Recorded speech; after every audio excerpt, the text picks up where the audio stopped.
a crazy surge in prostitution in the next 10 years. We're going to see a crazy surge in prostitution in the next 10 years because we will pick prostitution over a family. I interviewed 1,000 women in a year, and it showed me the dark realities of what is going on during this year. I saw women leave their husbands over no reason. I saw women that had children go out every night of the week. And the most depressing part was how common prostitution has become. We are going to see a crazy surge in prostitution in the next 10 years. I would not be surprised if it gets legalized in all the major cities, because from what I have seen, we will pick prostitution over a family. I'm not saying that's good, but we're seeing a huge surgence of OnlyFans models of women when they're 18, 19, 20, 21 years old. Women at that age have the option to get married, and they are choosing prostitution. You see them going on Aiden Ross's stream. You see them getting invited to all the hot parties. Again, that's more fun and exciting to many women than a family. Shalom. First thing and foremost, I want to give all praises and glory and honor that's due to Yahweh Bashim Yahweh Shai Bashim Makakwadash. Double honors to the apostles and elders, a great millstone that rule well. Blessings and salutations to the hopeful elect. Who is in this gospel, brother, living with the standard of Yahweh Bashim Yahweh Shai, wherever they may be. This is just a quick lesson through the spirit. As you saw, the Edomite John, she basically stated that we will see an increase in prostitution in the next 10 years. Well, I mean, prostitution is at an all-time high already. All right, so it's no coincidence that most women, whether be OnlyFans models or Instagram models, or prostitute themselves rather than to get married because of the quote-unquote burden that comes with marriage, which marriage is really not a burden if you're in your proper mind and if you understand the nature of men and women. But women in the West look at it as being a rather burden because of feminism. But prostitution is at an all-time high now, all right? And the average woman, on the average, is a prostitute. Okay, whether you're taking out on date or whether she's, doing favors for money, whether she's selling naked pictures or porn or whatever it may be, or she just using jigs for money or niggas for money, she's a prostitute. And that's actually scriptural, okay? And matter of fact, it's actually prophecy because the scriptures say, thy wife should be a harlot in a city. And the average woman, she has about 15, 20 bodies on her, man. I'm talking about at the age of 19, 20, 21. Because these OnlyFans models, man, they begin flown out to Dubai, Morocco, Paris, to do favors for these, these so-called rich men. And then they come back to the States $20,000, $30,000 richer. And, they kind of shit on men. That's pretty much what they would consider average men. But over there in Dubai, I forgot they got a term for it. But basically they like shit buckets, man. They engage in these orgies and rituals. And these women, they get pooped on, man. They get shitted on, pissed on, and they may come back $30,000, $40,000 richer, but, they have to undergo some serious traumatic experiences, man, and this is what they don't tell you. But they come back to the West and they act all bossed up, not knowing the reason why she got that BMW or that Benz or that Porsche truck is because she was over there being a human experiment. She was over there being a human toilet. They peeing all in our clit, peeing all in our holes, crapping in our mouth, nutting on the eyeball. This is, not to get graphic, but this is the world we live in, man. Okay, and these women, they glorify that because you got the likings of Cardi B, you got Glorilla, Nicki Minaj, you got Suki Hana, you got sexy, unsexy Red, not sexy Red, Megan Thee Stallion, and pretty much the Jake women leaders of our nation are none but a bunch of hoes and sluts, man. Okay, what's her name? Not Glorilla, Lasso or some shit, Ice Spice, Latto. Which back in the 90s, you had Lil Kim. Okay, what's the other chick, man? You had Lil Kim and it was another chick, too. She was just as bad, but I forgot her name. Lil Kim and it was another chick. But regardless of it, man, these women, they ain't right. And you got Jake that put babies in these women, and then they end up stuck with them.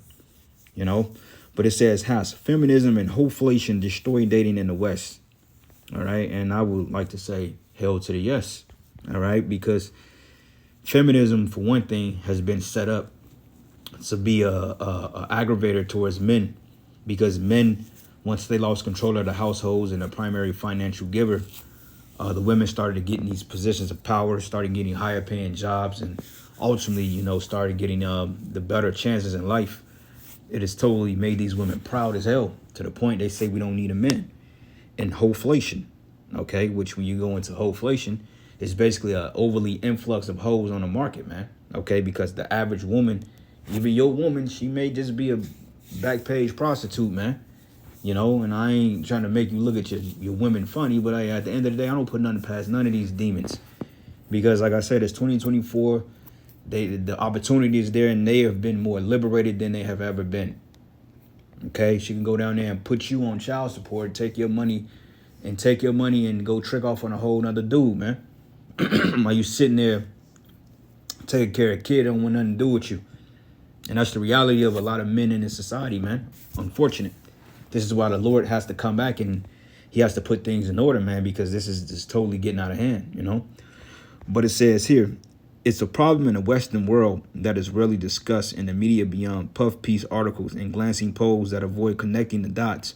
But the precipitous decline of dating, because ain't nobody dating no more. Like, men are going their own way. Men ain't trying to deal with women. And they got this whole thing called men being sassy now. Well, it's not the fact men being sassy. They're just waking up to their worth. Okay, like I was at a restaurant this weekend. I was eating, chilling, and I was just sitting at the bar chilling. A little spot I go to from time to time, just to kind of, get a balance. And was talking to this one chick, man. She was talking to me, and she was telling me about her son and how, he's just something else. He comes in the hall, he checks on her, she coughs, he come, "Mama, you okay?" And back of my mind was disgusted, because I'm like, you have what they call mother and son husbands, when they raise these little boys to be the men who they desire to be with, because they never landed that simp or that so-called Prince Charming. They raised their sons up to be weak-ass beta males. You know what I'm saying? So she was breaking down the fact that how his son opens the door for women, and, he's just soft. And I'm like, well, where's his father? She's like, well, we ain't together. I'm like, well, obviously y'all not together. I mean, that's typical. But I'm like, well, yeah. She said, well, we co-parent, which that was probably a lie. But I'm like, that boy needs to be around his father more. You know what I'm saying? And she said, yeah, he spends time with him. But I'm like, you got him in that mindset. I'm like, that don't work in a world like this. I mean, women don't appreciate the niceness of a man like that. And on top of that, it's not really a manly thing, Like, it ain't really nothing wrong with opening a door for your woman if you prefer. But overall, that's not how things were generally done in the ancient world. Okay, because men, for one thing, are the prize, still are the prize. Not taken away from sincere sisters, because you have gifts you can bring to the situation as well. But ultimately, men are the king, okay? The patriarchy, the fathers, the progenitors, okay? They're the head of the thing, They make sense that they go first. You hold the door for your king, okay? He's royalty, and you're subjected to him. And I straight up told her, I said, she's like, you want to open a door for a woman? I said, it depends on the situation, but overall, I said, no. You know what I'm saying? I'm like, if she's carrying up some groceries or something, I ain't going to be an asshole and slam the door in her face. But overall, I don't open up car doors for women, and I just don't. Okay, I've been doing that shit since forever, before I came in the truth, and I rarely did it then because it just didn't feel right. Now some people may say, oh my God, you're a misogynist. No, I don't hate women, but I know who I am as a man, and I know my worth, and I know what I represent according to Yahweh Shem Haushah. I don't have to fucking do that. That's not my job to open the door for a fucking bitch. You know what I'm saying? I'm like, she can open the door for me. I was playing devil's advocate, so you should have seen the look on her face. And she was just totally like, oh my God. But in the back of her mind, she was cut because she probably never heard that before. And, it's a new thing now. Men are in that mindset. And low key, she was probably like, damn, this guy's really a man, But she couldn't admit it because feminism. But the look she gave me was like utter disgust. But I'm like, but wait a minute. You get to feel the way you feel. You feel like somebody should cater to you or put you first. Why can't I feel like that as a man? Then she couldn't say anything. Because feminism has elevated these women, brothers. They really believe that they're more than what they really are. And we here to set the record straight. You're just women. Okay? And the definition of a woman means to be a servant. All right? Look it up. Woman, wife means the servant of the male counterpart, man. All right? And you are a servant to your man, whether you like it or not. All right? You're going to find that out in the time we get ready to enter into very soon that you never was over the man. All right. But anyway, it says, the precipitous decline of dating, committed relationships, and marriage, along with the flatline in population in the past couple of decades in the U.S., has treated as a novelty issue rather than the threat to the stability of civilization that it actually is. Because, I mean, you have to have kids, right, in order to increase the population. But women, they're getting desperate now, but men ain't dealing with them like that. You know, like, pay attention. You know, y'all go out, hey, they literally are throwing themselves in front of men to get some type of attention or a second look just for you to speak to them, and they want to curve you. Men are waking up to that shit. You know what I'm saying? And men are like, you know what? We're going our own way. We're not dealing with the games anymore. And that's bad for y'all because y'all getting ready to fend for yourselves. Okay? Nobody's going to come to your rescue. All the men you got on child support and you've garnished their wages and you've gotten them locked up and you've committed adultery and got men sent to the spirit world. Hey, man, a lot of men are not going to come to the aid of you women in the time we're getting ready to enter into, man. And that's your own fault. But it says, in order to understand the problem, we have to look at the stats. But more than 50% of American women are still childless by the age of 30. And by 35, fertility goes into a steep decline, with women having a 15% chance of becoming pregnant and less than a 5% chance of motherhood at age 40 because their careers. And on top of that, a lot of them, they can't get pregnant because they shot the J, and a lot of, you know, the wombs, their box is just too polluted. Okay, they're too polluted down there, all right? Used goods. But it says, meaning the best window of opportunity for women to find a compatible partner and build a family is in their 20s, right? Like when you go to the Middle East or you go to those Asian countries, hey, they're happily married in their early 20s with kids, you know, and then, you know, the man is working, the woman is at home, and she's bringing her share of the table, her share of the points to the table, and, you know, everything works out. But unlike here in the West, you know, you like, look at Vivica Fox and look at Lisa Ray. You know, Vivica Fox without Botox having ass, with that deep voice. Oh, yeah, when I came in my femininity, I finally admitted that I was 60 years old. Like, nobody wants your big head ass, man. Okay? Nobody wants your ass, man. Looking like an overly inflated beanbag, man. You know, she's a damn mess. And back in her early 20s, she looked good. You know, and nobody couldn't touch her damn. And now she's 60. Ain't nobody trying to settle down with her ass, man. And that's for the majority of you. Most of you gonna die single and alone. And so what? You know? But it says here, feminists argue, though, that this is the time in a woman's life when they should be building a career and having fun. Family life, they say, is an artificial prison created by the patriarchy, which is the poison that the West have venomed out, because in the East, they don't think like this. Okay? In order to oppress the fairer sex. But corporate media and Hollywood entertainment often reinforce this narrative and encourage unrealistic life goals. Yep. And that's absolutely right. Okay? Now, this is a good article. I'm not going to read it all. But this is a good article, and I'm going to link it in the description so you brothers can look at this, because this is true facts. It says, the propaganda has generated what many prefer to be as the female happiness paradox. But surveys showed that increased power, job access, and responsibility for women in society since the 1970s has also led to a diametrically opposed decline in overall happiness for those same women. In a roundabout way, they're telling you, because that's not the normal genesis of a woman, to go to work and to be a career woman and to be out here playing the field. Okay, you were designed to be a wife. As the scriptures tells us, that the woman are likewise the woman marry and bear children and take care of the house. That's your role, but you've been led to believe that that was oppressive and offensive, and it's not. That's where you actually thrive at, and you're most happiness there, man. You know? But it says the correlation suggests the exact opposite of what feminism originally promised, and that the ideology has been a net negative, all right? So anyway, let's get a precept here. It's the book of Timothy, 1 Timothy, matter of fact, Yep. 1 Timothy 5:6, it says, but she that liveth in pleasure is dead while she liveth. Yeah, because like I said, these women are dead from the freaking neck up, man. All right. You know, like Apostle Gavar always say, somebody's home, but the elevator don't go up to the top floor.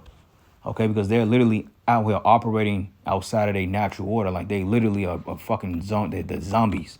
They're drones, they're bots, man. They're like androids. You know, out here fighting, twerking, dancing, screaming, growling, biting, foaming at the mouth, doing backflips, man, trying to dunk a basketball, you know, in there trying to put niggas in rear naked chokes, man. These women are completely out of order. And that's why I say that this shit can't go down quick enough, bro, because we're tired. We just tired. We just tired of the system, period. All right, the oppression, just all the way around, the constant headaches, man, the body ailments. It's just like there's no end to the hell we catch in this place. All right. But it says here, but she that living in pleasure is dead while she living. All right. But I'm gonna go down here to verses 14. Beautiful that we in the same chapter. This matter of fact, let's jump around a little bit.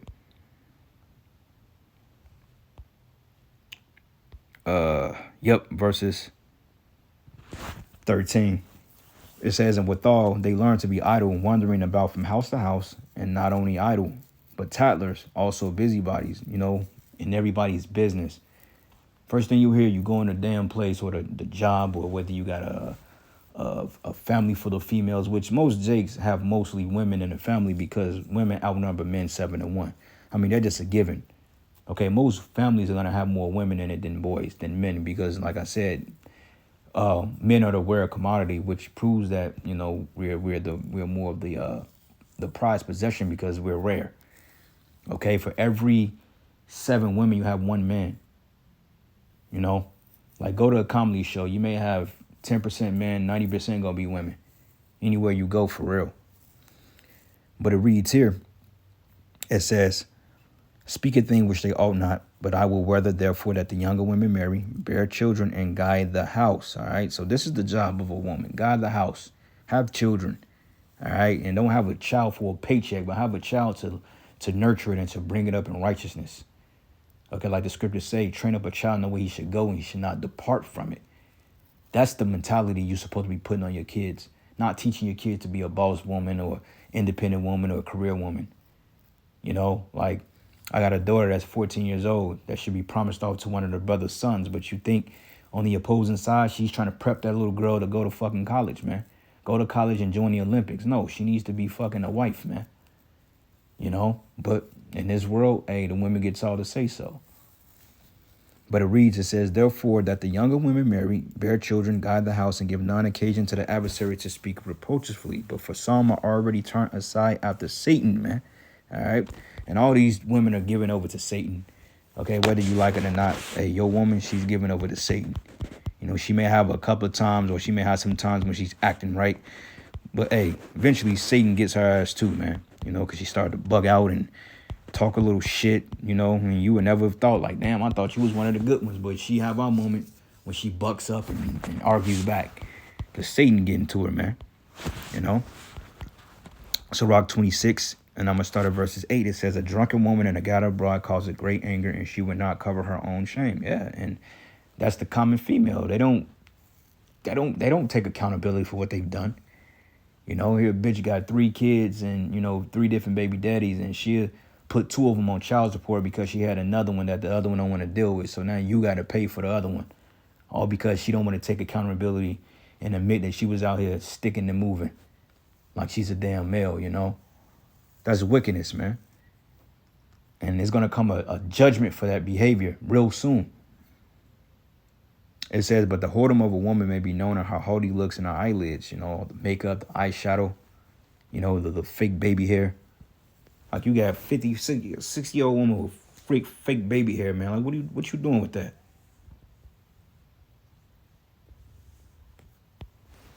But it says, if thy daughter be shameless, keep her in straitly. And all these girls are shameless, man. 12 years old out at 2 o'clock in the morning doing what? 14 years old getting in a damn club. Like for what? But it says, keep her in straitly unless she abuse herself through overmuch liberty. But watch over the impotent eye and marvel not if she trespass against thee, because she will open her mouth as a thirsty traveler when he hath found a fountain, and a drink of every water near her, and by every hedge will she sit down, and open her quiver against every arrow. All right, and that basically tells you the mentality of these females. They jump rod the rod, man. All right, you break up with them, hey, 2 weeks later, if not a week later or a day later, they're already on the next man's rod, because you know the woman, even though she breaks up with you physically, mentally she's already broken up with you. You know, And that's just how they operate. Last precept, Amos 7 and 17, it says, therefore thus says the Lord, thy wife should be a harlot in the city. All right, and we're in the city, right? And thy sons and thy daughters shall fall by the sword, and thy land should be divided by line, and thou shalt die in a polluted land, and Israel shall surely go forth into captivity forth of his land. And that's talking about over here. All right, so anyway, I'm going to end it, giving all praises and glory and honor that's due to Yahweh Bashim Yahweh Shai Bashim Rakakadash. Lord's will, you will edify to the next lesson. Shalom.